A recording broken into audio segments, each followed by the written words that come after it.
Hello there folks, and thanks for joining me once again. Appreciate it. And today's tutorial, I've been tying a few wet flies lately, so I'm going to switch it up this time. And it's that time of year where there's a lot of midges out on the water during late August, early September. So I decided to tie you a popular midge pattern this time. It's the Griffin's gnat.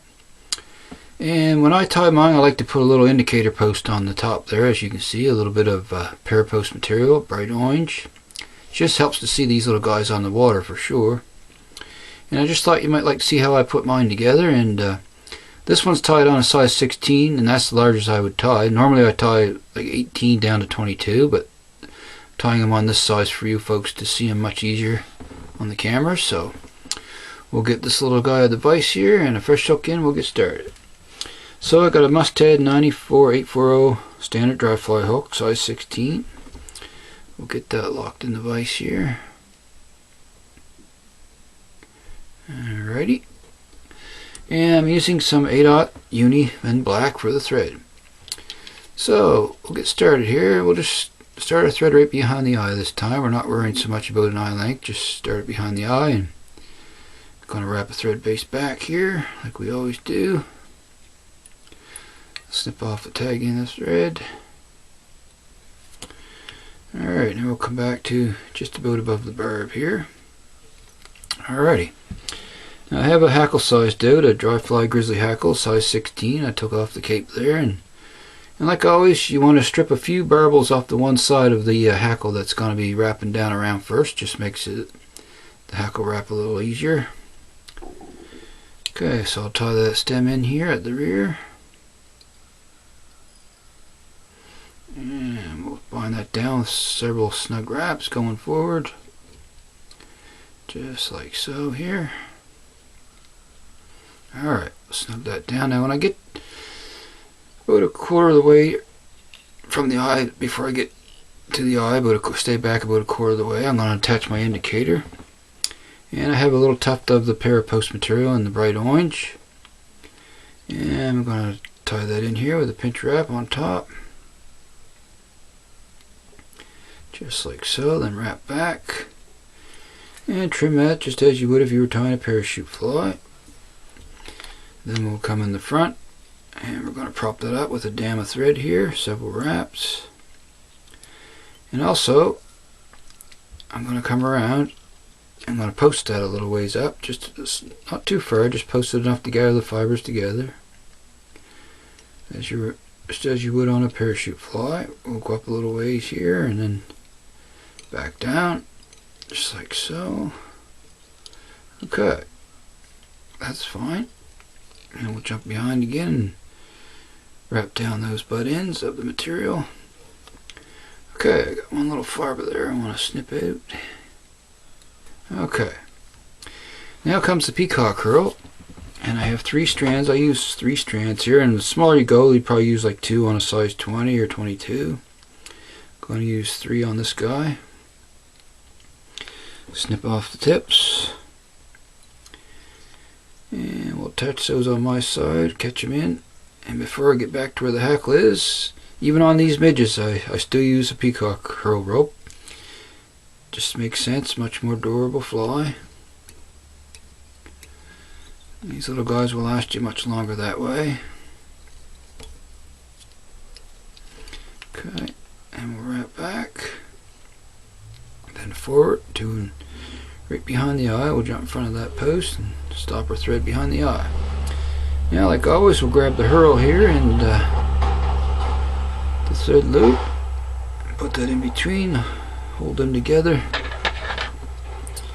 and we'll start to spin these guys up here, just like so. Get a nice tight rope started. Now, what I'll do for more durability is take a little bit of my Zap-A-Gap, just get some into my needle here. It's pretty much the best way to do it on these little flies, and just put a little drop along there before we wrap that forward. Okay, so now we'll begin to wrap our body. Now I want to make one wrap, and then I'm going to, before I proceed forward, hold the hackle up and make one wrap behind the hackle like so. Just like that. Okay, that's fine. Yeah, I gotta spin that rope a little more and then we'll proceed forward. Okay. Now begin to wrap the body up. Just keep the rope nice and tight as you go. Okay. Just gives a nice looking peacock body there. Now we get behind that wing, we're gonna jump in front. But I'm gonna twist that rope a little more first. Okay. And usually you end up with about 2 wraps before you got to tie off in front of the post. So we'll come up, tie him off right there. Couple wraps, and then we'll get some snug wraps going back to lock that down before we snip him out. Okay, there we go. And a couple more securing wraps won't hurt. Just to make sure it's in there good and tight. Alrighty, so next is to wrap our palmer hackle up the body. I got my hackle pliers here. Okay, first I'll just take that first wrap with my fingers, come up around, and I'll grab on with my pliers. Alrighty, now we'll start to palmer that body up. Get our first wrap at the rear there. And just keep good tension on as you wrap. Just like so here. I get one little fiber trapped in there from the wing. And we'll wrap right close to behind that indicator post, and then we'll jump in front. Just like so there. And probably one more wrap before I tie off. Okay. Come up and tie the hackle tip off. Okay, then we'll wrap back on it just a bit here to lock it in place. And I'll come in nice and careful and snip out that tip. There we go. Now before we do our whip finish, we'll take our little indicator post here, and I usually trim those just a hair past the hackle barbs there. Just a hair higher. Not much, or level will be fine as well, just as long as you, just helps to see the fly on the water. Alrighty, so now we're going to come in with the whip finisher and get a 4 or 5 turn on this little guy, and he'll be done deal. Alrighty, there we go folks. I'll snug that down tight. Snip off my excess. Now these little flies, I like to use Zap-A-Gap on the thread wraps instead of head cement. So I'm going to get a little bit, another little tiny drop on my dubbing needle here. Just so it soaks in there on the head of the fly. There we go. And that should do it.